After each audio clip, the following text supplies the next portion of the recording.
Hello guys, happy Holy Thursday. Holy Thursday ngayon guys. Hoy bisanto. Kaya ayan, magpaksiw lang tayo ng isda na talabilis. Ayan, lagay na natin sa kaldero ang ating isda na tawilis. Ayan lang guys ang ating ulam sa... Ayan guys, kumulo na siya. Lagyan ko na siya ng bawang.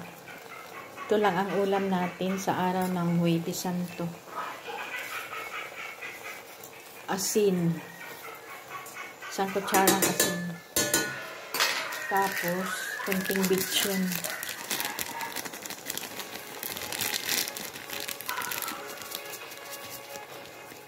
Tsaka maglagay na ako ng suka.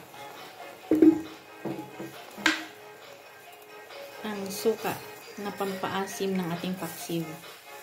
Yan lang siya kasimple ang ating ulam paksiw. Lagyan ko ng paminta konti guys.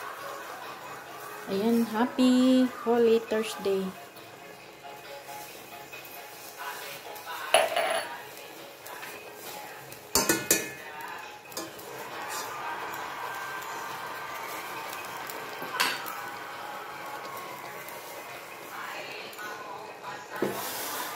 Hindi ko pa siya nilagyan ng tubig.